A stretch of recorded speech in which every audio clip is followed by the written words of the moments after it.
세상에 하나뿐인 케이크. 이곳은 지훈이 운영하는 케이크 전문점이다. 상호명 그대로 세상에서 단 하나뿐인 케이크를 제작한다. 일을 마친 지훈은 테이블을 정리하고 아내에게 메시지를 보냈다. 일어났어? 저녁은? 답이 없을 거라는 걸 알면서도 지훈은 저녁마다 아내에게 메시지를 보냈다. 혹시나 하며 보내기를 한 달째. 하지만 아내는 오늘도 고이 잠들어 있을 것이다. 아내가 아마존에서 살아 돌아온 지 한 달. 그녀는 여전히 다른 세상을 헤매고 있다. 지훈이 아내와 처음 만난 곳도 그의 케이크 가게에서다. 아내 서희는 자신의 사진을 건네며 케이크를 주문했다. 자기 얼굴을 만들어 달라는 사람이 더 있네. 지훈의 가게에는 주로 아이들의 얼굴이나 유명 캐릭터를 만들어 달라는 주문이 대부분이었다. 그런데 서희는 매번 자신의 얼굴 케이크를 주문했다. 그렇게 몇 번 케이크를 주문하던 서희는 어느 날 그에게 데이트 신청을 했다. 당신은 왜 그렇게 얼굴에 관심이 많아? 방송국 다큐멘터리 작가인 서희는 유독 얼굴 형태에 관심이 많았다. 그녀가 지훈의 가게를 찾아온 것도 그런 이유 때문이었다. 얼굴 안에는 다양한 감정이 담겨 있거든. 서희의 집에는 수많은 가면과 탈, 석고상들로 가득했다.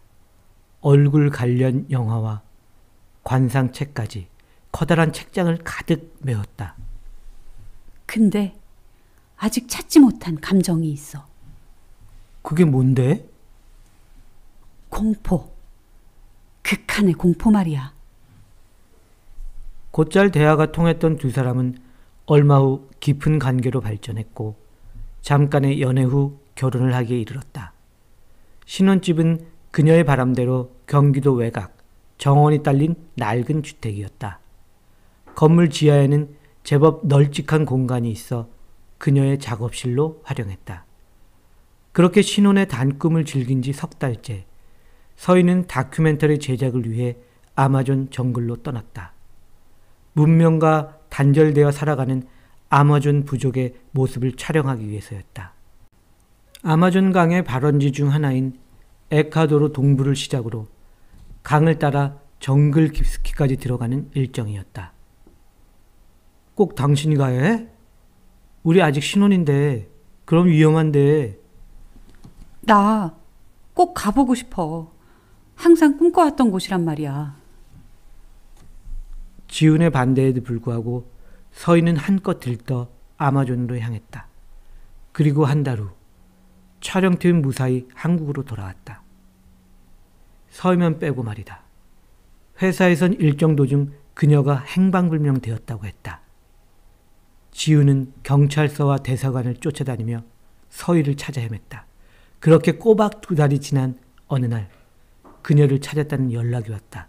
그렇게 서희는 무사히 집으로 돌아왔다.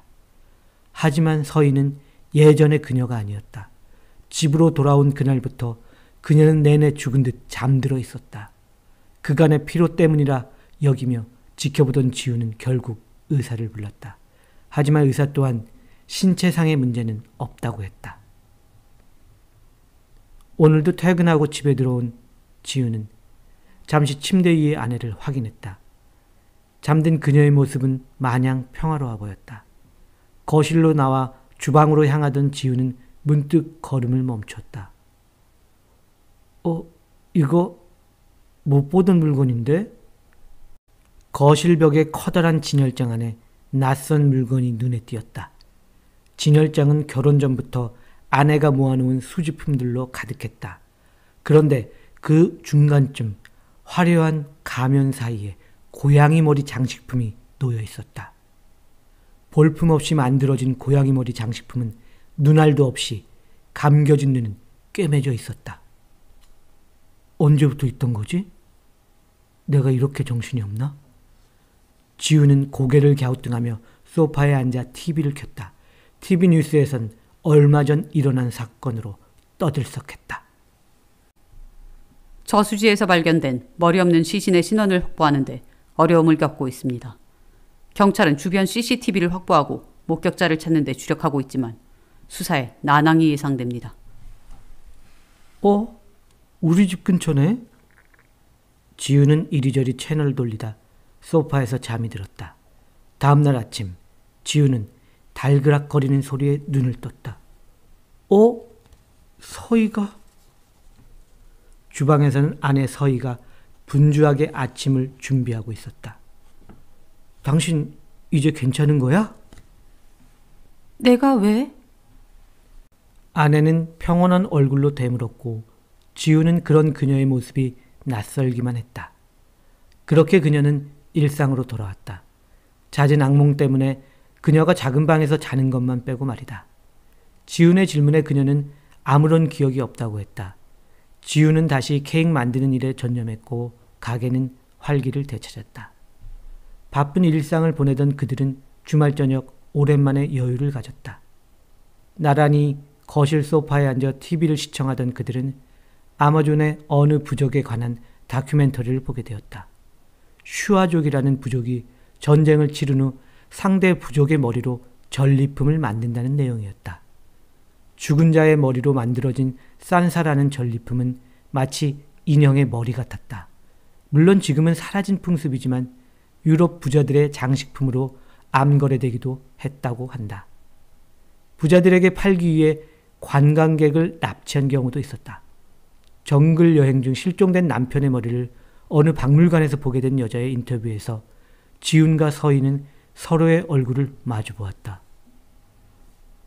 남편 얼굴을 그런 곳에서 보게 되다니 너무 끔찍하다. 그러게. 슈아족은 죽은 사람에게도 영혼이 있었다고 믿었나 봐. 영혼의 복수를 막으려고 저렇게 눈과 입을 꽁꽁 싸맨 걸 보면. 인간은 참 잔인해. 서로 죽이고 전리품을 만들고.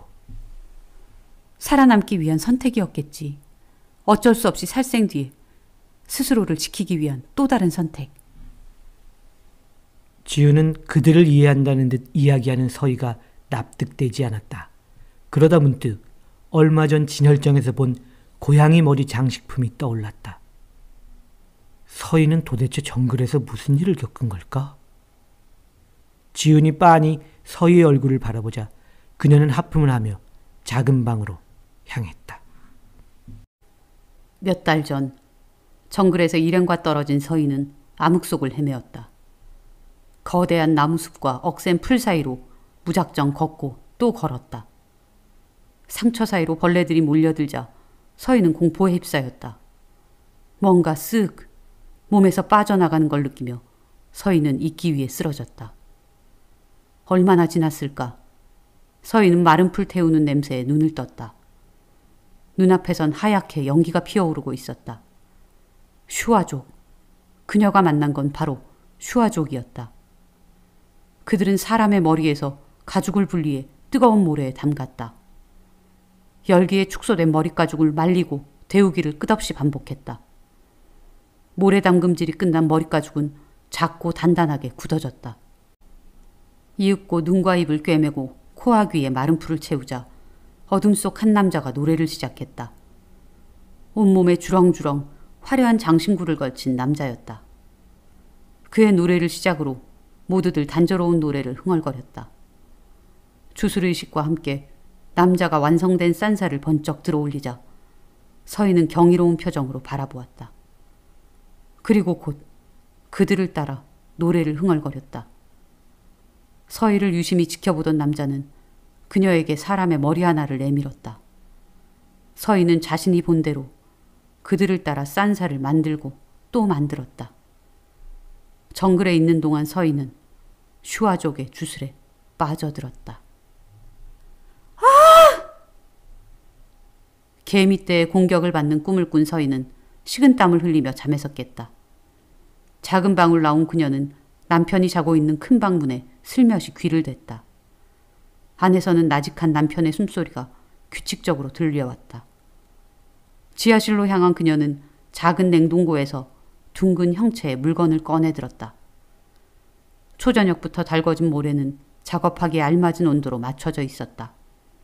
서희는 손에 든 커다란 머리통을 뜨거운 모래에 담금질했다. 온몸에 땀이 배도록 오래도록 정성을 들였다.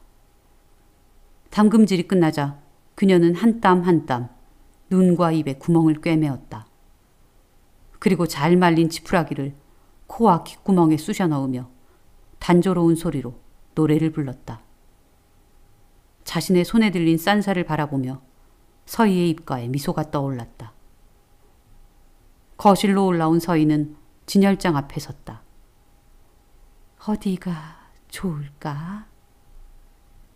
잠시 궁리하던 서희는 고양이 머리 싼사 옆에 나란히 사람 머리 싼사를 진열했다. 단조로운 노랫소리를 흥얼거리던 서희의 눈에 반짝 어둠 속에 무언가가 보였다. 빼꼼히 열린 큰 방 문틈으로 남편 지훈이 서 있었다. 단조로운 노래를 흥얼거리며 서희는 천천히 지훈에게 다가간다.